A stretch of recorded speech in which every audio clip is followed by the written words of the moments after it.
سر بتائیے گا، Donald Trump کی طرف سے ایک بار پھر سے جو سخت رویہ اپنایا جا رہا ہے اور دوسری طرف پاسداران انقلاب بھی اپنے موقف سے ہٹنے کے لیے تیار نہیں دکھائی دیتے، اسٹیبلٹی کے بعد جو ایک دم سے یہ کشیدگی آ جاتی ہے، اس سے ماحول کتنا خراب ہوتا ہے اور کتنی صورتحال جو ہے وہ ابتر ہوتی نظر آتی ہے؟ شکریہ جویدیہ، آپ نے چونکہ بڑا ریئلسٹک لیکن تھوڑا سا ڈپریسنگ وہ باندھا، تو میں تھوڑا دیکھنے والوں کے لیے اور اپنے لیے اور دنیا کے لیے کوشش کروں گا کہ پازیٹیوٹی کی طرف جاؤں اور میں وہ آپٹمسٹک پہلو بھی دکھا سکوں. جو آپ کا ہے وہ بڑا ویلڈ ہے. You have all reasons. But the other side, other dimension of this crisis in the Gulf and جہاں پہ دنیا کھڑی ہے اس میں یہ ہے، ایک تو کنسنسس ہے کہ وہ پروو بھی ہو گیا on the battlefield کہ جنگ سے یہ مسئلہ حل نہیں ہوگا. ایک تو جنرل تھم رول تو ہے نا کہ کوئی مسئلہ جنگ سے حل نہیں ہوتا، لیکن کچھ وہ شاید ان کے مطابق ہے کہ وہ اپنی ریئلٹیز آن گراؤنڈ کرتے ہیں اسٹیبلش، اور وہ سمجھتے ہیں کہ وہ حل ہو گیا، لیکن وہ حل نہیں ہوتا. سو یہ بات واضح ہو گئی کہ جنگ از ناٹ این آپشن.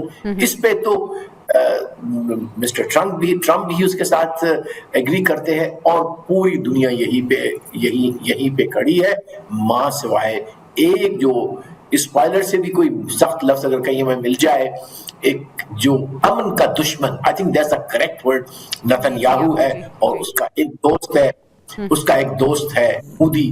یہ دونوں ہیں جو صرف اور صرف لاجک سمجھتے ہیں کہ جی ایک ہی طریقہ کار ہے. جتنے بھی جسے کہتے ہیں نا کہ وہ جو لوہار کے پاس تو ہر چیز ہتھوڑا، جس کے ہاتھ میں تو ہر چیز کیل نظر آتی ہے.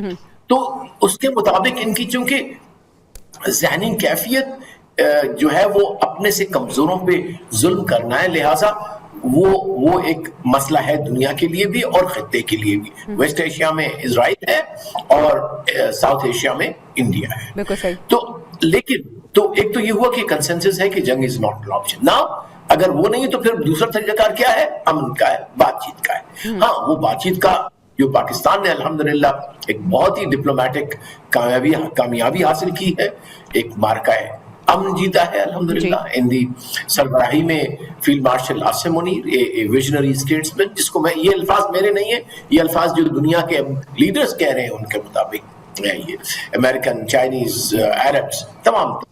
اور پھر سب سے جو اچھی اور امید افزا بات یہ ہے کہ اب جی سی سی میں بھی یہ ایک واضح طور پہ ٹرینڈ نظر آ رہا ہے کہ نہیں، ہمیں آپس میں مل کے رہنا ہے، بات چیت کرنی. کیونکہ ابھی اگر آپ تفاصیل میں جائیں کہ کہاں کس طرح سے پازیٹیو رول سعودی عرب نے جو ہے وہ پلے کیا، قطر نے کیا، جہاں پہ امریکہ کی طرف سے زیادہ دکھایا گیا سخت رجد، تو وہاں پہ وہ آ گئے ہماری ہیلپ کو اور پورے پروسیس کی ہیلپ کو. سو آئی تھنک یہ بہت پازیٹیو ہے.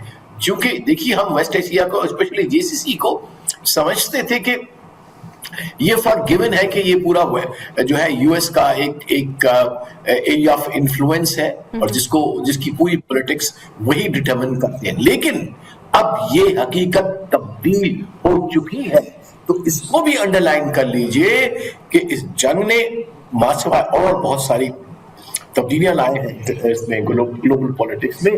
یہ بہت بڑی تبدیلی جو ہے وہ درج کی ہے. میں یہاں ختم کرتا ہوں، آگے پہ چلتے ہیں.